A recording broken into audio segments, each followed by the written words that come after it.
खासदार रजनीताई पाटील यांनी आपला मतदानाचा हक्क बजावलेला आहे। केज येथे त्यांनी आपला मतदानाचा हक्क बजावलेला आहे। मतदान केल्यानंतर रजनीताई पाटील माझ्यासोबत आहेत। ताई, कशा पद्धतीची सगळी निवडणूक झाली आणि तुम्ही मत केलं आज? सगळे सकाळी अतिशय उत्साहाने मतदानाला बाहेर पडले होते आणि एक सण असल्याप्रमाणे सगळे लोक बाहेर येत होते आणि बीड जिल्ह्यामध्ये अतिशय उत्साहात्मक वातावरण आहे।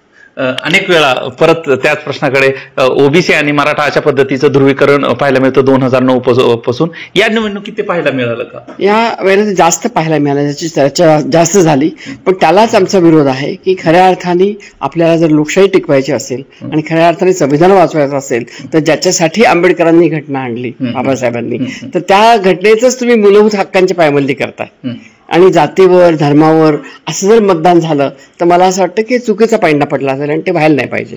खरं तर महायुतीकडून बजरंग सोनवणे यांना दुसऱ्यांदा उमेदवारी मिळाली आणि त्यांनी प्रचारात भाग घेतला। अनेक नेते देखील, बडे नेते त्यांच्या प्रचारासाठी आले। या सगळ्यांचा परिपाक काय? मला असं वाटतं की कुठल्याही एका विशिष्ट व्यक्तीची निवडणुकी नव्हती, ह्या दोन विचारधारांची लढाई होती आणि त्या विचारधारेमध्ये जो सर्वसमावेशक असलेली इंडिया गठबंधन आहे त्या इंडिया गठबंधनच्या बाजूने लोक जातील आणि मोदींनी ज्या पद्धतीने 10 वर्ष लोकांच्या डोळ्यात धुळफेक केली, त्यांच्याच भाषेत बोलायचं झालं तर चुनावी जुमले केले, तर त्या जुमल्यांना लोक आता कंटाळलेली आहेत। खरं तर पंकजा मुंडे आणि धनंजय मुंडे एकत्र आले त्यानंतर त्यांची ताकद वाढेल अशी देखील चर्चा झाली। आता या सगळ्या परिस्थितीमध्ये तुम्ही कसं बघितलं या सगळ्या? जिल्ह्याच्या पातळीवर काय झालं हे मला आत्ताच सांगता येणार नाही, परंतु लोकांना म्हणजे नॅशनल पर्स्पेक्टिव्ह मी बोलणार, कारण मी जवळजवळ सगळ्या राज्यांमध्ये फिरले, तर त्या सर्व राज्यांमध्ये मोदींच्या विरोधामध्ये एक लहर होती, आतून एक सुप्त लहर, आणि लोक त्याच्या विरोधामध्ये बाहेर पडला। बेरोजगारी आहे, महागाई आहे, लोकांवर झालेले अत्याचार आहेत, आमचे किसान म्हणजे शेतकऱ्यांवर झालेले अन्याय आहेत, आणि सगळ्यात महत्वाचं मणिपूरची जी घटना झाली, लोकांना असं वाटतं की सर्व प्रॉमिसेस त्यांनी जी काही दिली त्या कुठेही पार पडू शकले नाहीत।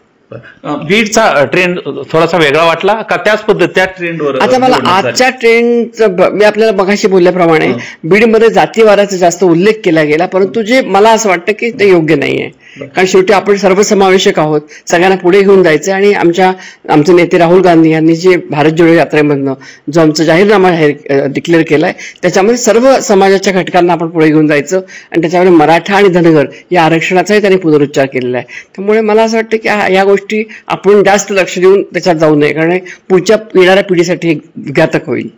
दुपारची वेळ झालेली आहे, महाविकास आघाडीला पर्यंत आता मतदानाची काही हे घेतली, कशा पद्धतीने मतदान सुरू आहे? अपडेट चांगले आहेत मतदानाचे, थोडा मुळाचा कर कमी झाल्यावर जास्त मतदान होईल। महाविकास आघाडीकडे कसं मतदान? महाविकास आघाडीचं मतदान चांगलं चाललंय आणि मला असं वाटतं महाराष्ट्रामध्ये महाविकास आघाडी 1 नंबरवर राहील। बजरंग सोनवणे बद्दल बोलू, बजरंग सोनवणेच्या विजयाकडे कसं पाहता? एक महाविकास आघाडी म्हणून तुमचे कसे प्रयत्न? नाही, आम्ही सर्वच लोक त्याच्यामध्ये वैयक्तिक कुळाचाच विरोध नव्हता त्यांना, आणि आम्ही एक विचार म्हणून सगळ्यांनी एकत्र आलो। शरद पवार साहेब 2दा येऊन गेले आणि मला असं वाटतं की एक चांगल्या प्रकारचा माहोल तयार करण्याचा आम्ही प्रयत्न केला आणि तो झाला।